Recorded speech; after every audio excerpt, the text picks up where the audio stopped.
Here is a story that happened about 30 years ago. The story just came back to me, and I'll tell it as much as I remember. There was a South Africa, a girl, a Jewish girl from a religious family in South Africa. She got a degree in sociology, and she decided she was going to do her doctorate on the Arab Jewish relations in Israel. So her parents didn't really sort of agree with it, but they figured there was, it was a line of work. So she went to Israel, and she went to a city called Julia, Julia, and she settled down over there, started learning Arabic a little bit, and there she met. I think there's a university over there. She met a nice Arab fellow, young guy, about her age, handsome, kind, intelligent, helpful, and he spoke English, and so that was perfect. So he helped her. They went around, and she would interview people and talk to people, and he would ask them the questions in Arabic and translate it back to her, and he helped her with her paper.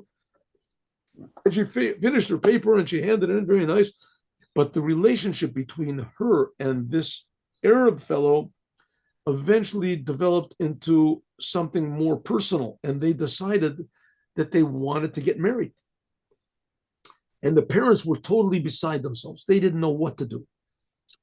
But what could they do? So they knew a rabbi in Israel. Rabbi in Israel. And what was the rabbi's name? I keep forgetting his name. His name was Rabbi. Right.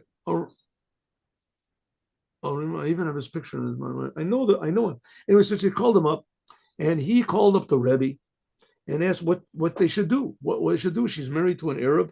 How can they? Maybe he'll convert. Maybe they didn't know. And so the Rebbe said, "Wait until they argue." That's what it was. Wait until they argue.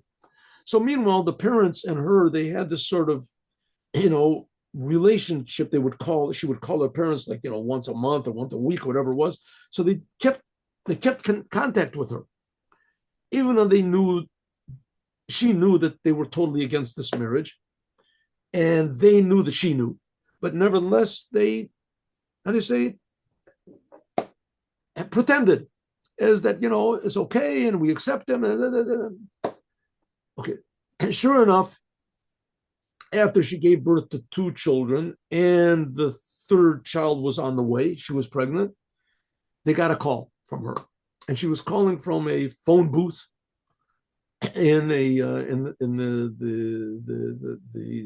garden of one of the what is it, the communal garden, what is the city garden in Julia someplace.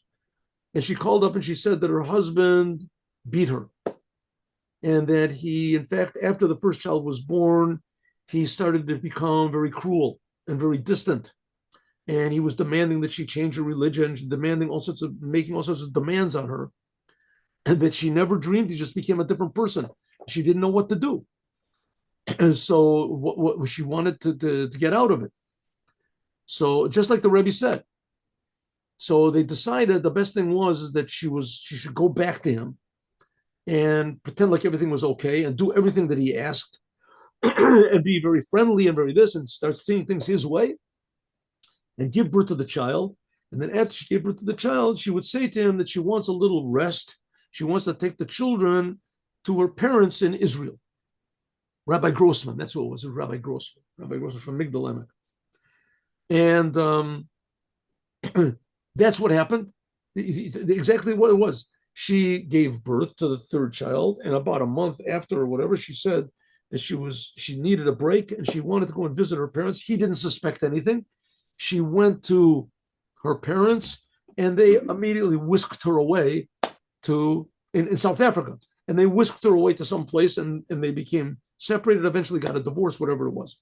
So the point of the story is that the Rebbe sensed that the way to get out of it was in a natural way, get out of this marriage was a natural way, and wait until she had an argument, and that the argument came.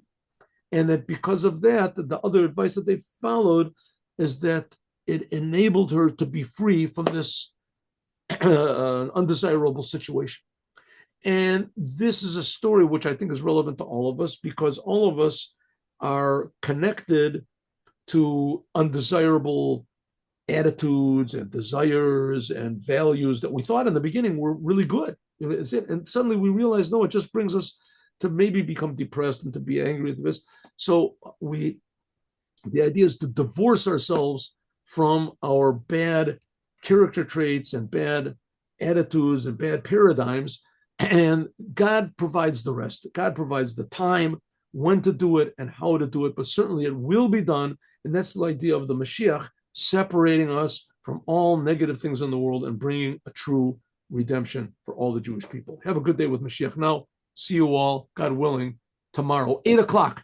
Tomorrow we're starting to learn at 8 o'clock, 8:00. You're going to do it tomorrow already. You're going to do it tomorrow already. Yes, I think that, why not? 8 o'clock. Okay, good. 8 o'clock. Shalom uvracha, everyone. Shalom.